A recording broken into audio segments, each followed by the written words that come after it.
Okay, welcome to the Wealth Warriors Revolution podcast. I'm James Possible, and we are going to be talking about wealth slaying warriors. This is my wealth principles and systems program. At the core of it, it's all about generational wealth, going from powerless to powerful, going from financially powerless to financially powerful. So if you want to find out more about me, you want to follow me, I am on Twitter. I'm in many places. I do have a Facebook group. And to get to that Facebook group, all you have to do is go to www.startslaying.com. That'll take you right to the group, answer a couple questions. You're in. Everyone's welcome. You're welcome to ask questions. You're welcome to reach out to me. Now, today's question, this podcast, I'm not sure how long this is going to take. But it's an important question for me and probably for some of you listeners as well. And the question is, why there? This is great sometimes. Why Black America, right? Why is that a focus to me? Why does that matter to me? Well, it matters to me because historically, this has been one of the most mistreated and groups in America. And it's not just about how they've been treated. It's about what they've actually accomplished and lost during that time. Multiple times throughout the history of the United States. Multiple times. It's really important to understand this. They have done things to begin to amass wealth, only to have it stripped away from them. Everything from the 40 acres and a mule. If you don't know the story, I might share it in one of the podcasts and talk about it a little bit. There are parts of it that sometimes aren't shared completely. So it could be easily misunderstood. But if we just kind of look at some of the other things that have happened, there are communities like that have grown and developed, Black communities, and began to prosper, only to be massacred. Towns burnt down completely. The population killed with few survivors. The Red Summer, a particularly bad period of time. I think one of the first places that I live in Oklahoma, so it was Black Wall Street that really got me started on this path, and that was a few years ago. Well, it was probably more than a few years ago. But what they did to that community, it was horrible. And in the end, there was nothing standing. Over 300 people killed. Black people, Black Americans killed. Massacred over a lie, and even at best, if there was some truth, the idea that a whole community should be massacred over something, over one thing, it's horrible. And the accounts of what actually happened are really mixed. Like, there's no clear. So here we are in America, and we're talking about being presumed innocent, having due process and all those kind of things. Of course, I don't know if due process was actually, I don't know enough about the legal system to talk about it back then. However, it's very sobering. It's very, it's sad. It's tragic. It's disgusting. And I want to be clear because I know there's this big push.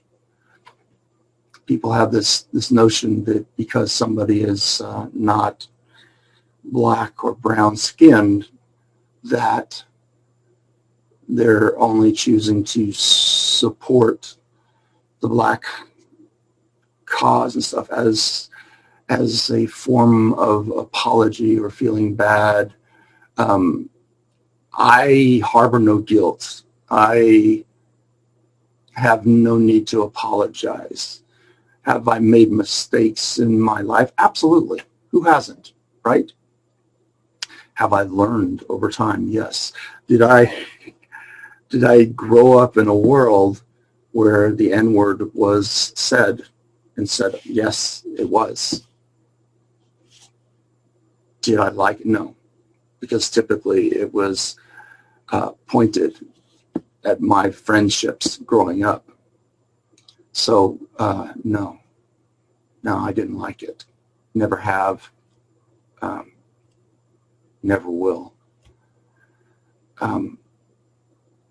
And, I'm somebody that has done a lot of work around trauma, and I absolutely understand the implications of generational trauma. And it's really easy to look at things in this narrow view of today and to ignore what has occurred, not because it occurred, but the effects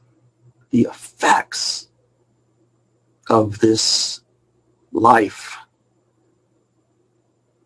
that has tragically been lived out for generations, for easily 400 years. Now, in America today, we are in a financial crisis. And it's not because of the COVID pandemic. Now, the powers that be will suggest that it is only because of the COVID crisis that we are experiencing the financial crisis that we're in today. And I want to be abundantly clear. That is a lie. It's not true in any way, shape, or form. We are here today in this place financially because of financial irresponsibility that has existed, been allowed to exist and perpetuate itself through our political system, our government system, and our monetary and fiscal systems. We have institutions that will tell you and I, as individuals, that there are things that by law you and I cannot do. And they make sense that you and I can't do them because there's nothing sustainable about them financially. They wreak havoc financially on families, on people. Things like the Ponzi scheme and, check kiting and stuff like that. You and I will go to jail for those things. However, financial institutions have been granted a different law, set of books, a different set of rules. And they are allowed to run what effectively is a Ponzi scheme. Huge, enormous negative floats. And that's a complicated term, something I can talk about later. I don't want to confuse it now. But all of these things work against you and me. But here's the reality. Back to the question of why Black America. There are white families today that have accumulated generational wealth, and that generational wealth was a result of land that was accumulated in the very beginning, in the very creation of America. So there are people today benefiting from that generational wealth that did nothing more than be born today into that family. They didn't earn anything, but it was granted through the generational growth. That same generational growth has never been afforded Black business or Black families. I brought up the 40 acres and a mule. Amazingly radical thought for when that happened. But soldiers were actually given, for what they did, men of color given land and a mule, but only to have it taken from them with the change of presidents. So, again, at every moment in time when wealth was starting to accumulate, and that generational wealth started to find a foundation within the Black community, Black America, it was immediately ripped from them, and not in a nice way.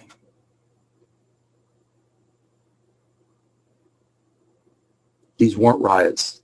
These were out and out massacres. We know about lynchings. Lynchings still go on today. Yeah.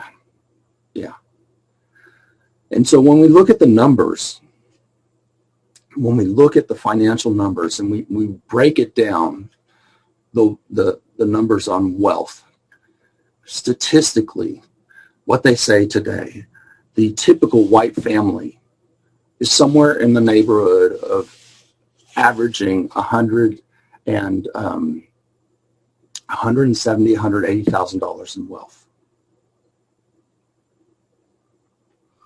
The typical Black family, on average, is sitting around $17,000 in wealth. Well, $15,000, $17,000 in wealth, depending on what source you're looking at for that statistical information. So the typical white family is 10 times or more, has 10 times or more wealth on average than the Black family, typical Black family. Now here's the thing.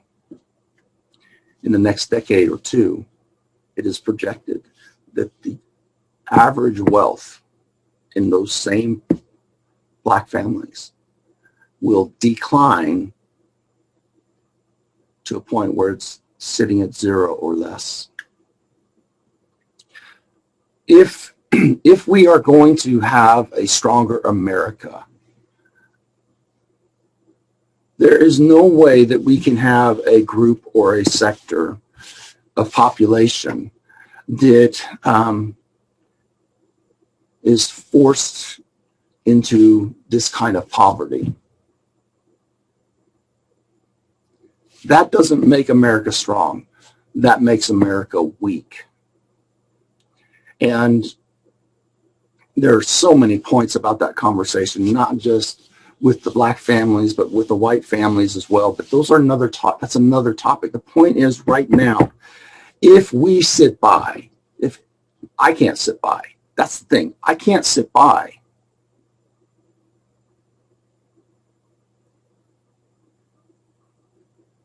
So this is where I'm placing my stake in the ground. This is where I'm drawing the line. This is where I'm saying someone has to say enough is enough. And there are definitely some leaders out there that are doing things. However, they are doing things up here. And I'm saying that I'm trying to bring it down here and say, look, this is really where it starts. Collective wealth, community wealth. This is really where it starts. Starts with the individual. And once people begin to understand certain wealth principles, certain systems of wealth, and they begin to understand the predatory systems that are not there to serve them. They're there to make money. And if you happen to profit from it, then great. But overall, they're going to profit far greatly by taking money from the masses. And part of what I teach is about the predatory part of our monetary system, and how we are not educated, we are indoctrinated into a system that puts you and me at a disadvantage financially. It teaches you and I principles that actually work against us. However, because we're indoctrinated into those thoughts, we think of them as truths and we act on them, even though they work against us financially.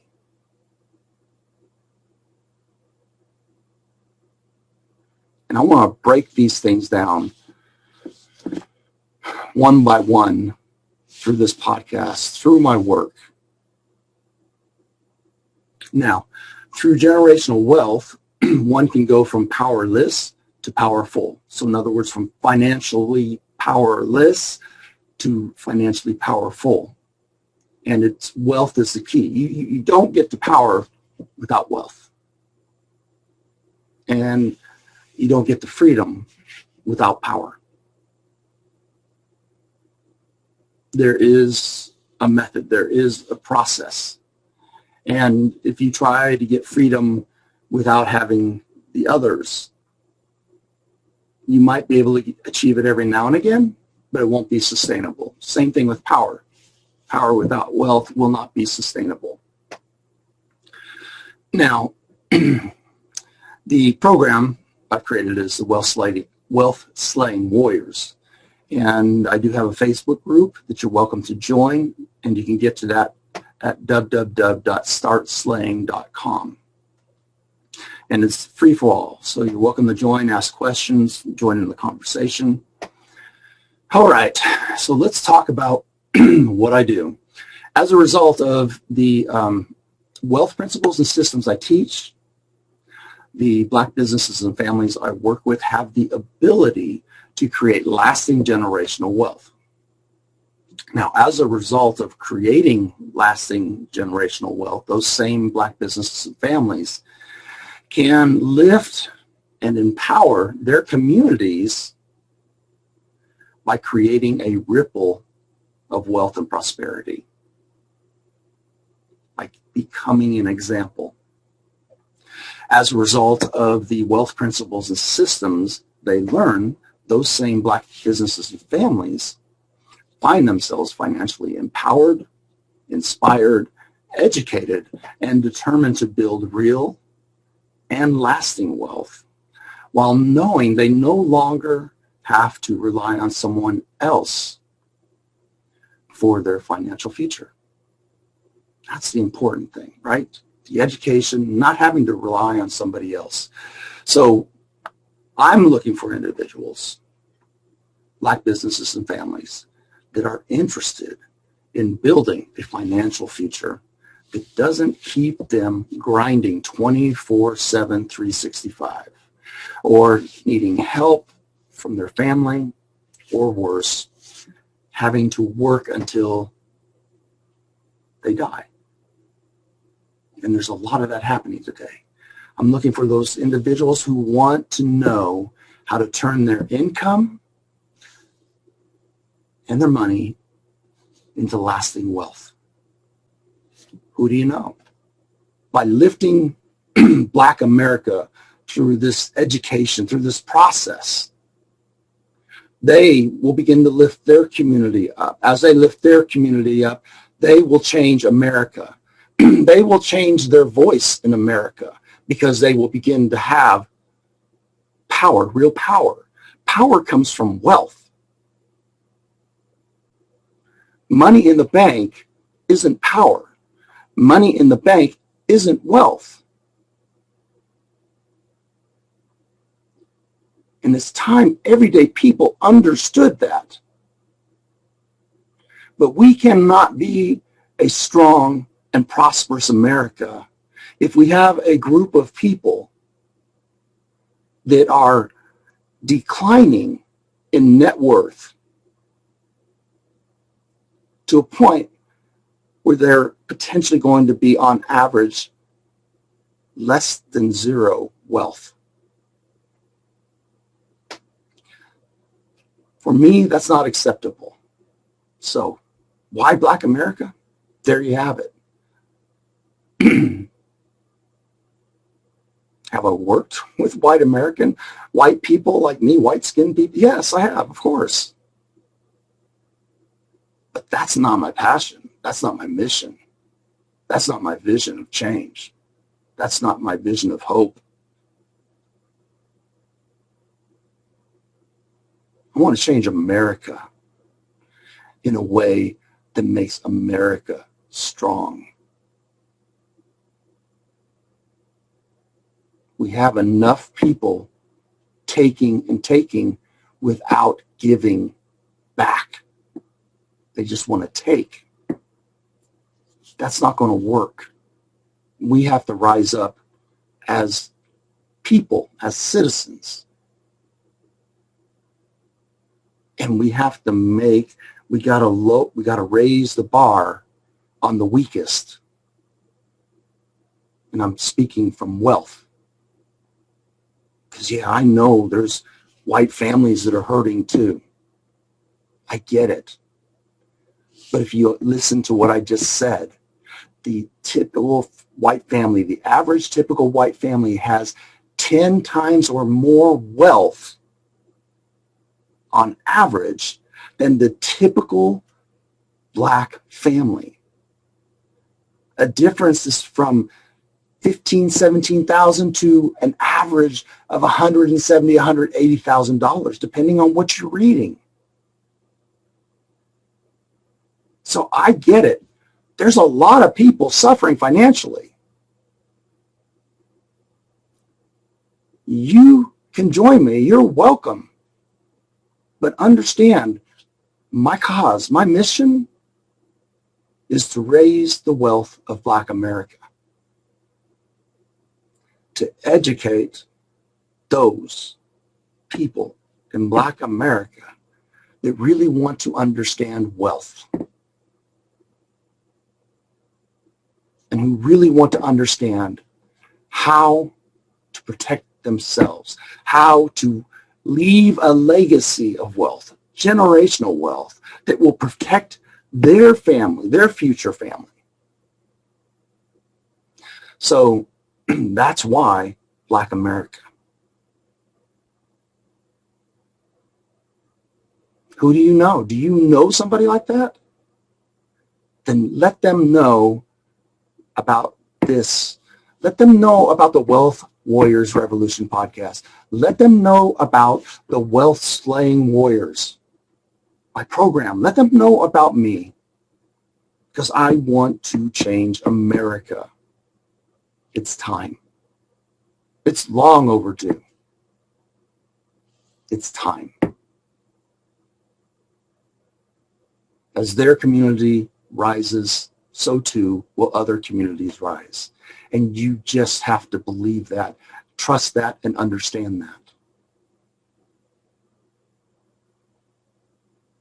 There is enough for everyone. I'm James Possible. Thank you for joining me on this podcast. And, if you have questions, reach out to me directly, share them. You can share questions on my Facebook group, which is just www.startslaying.com. That'll take you right to the group. Everyone is welcome, but it's time to change America. It's time to, remember, what did Kennedy say? He said, ask not what America could do for you.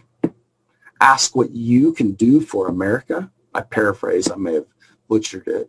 But the point is,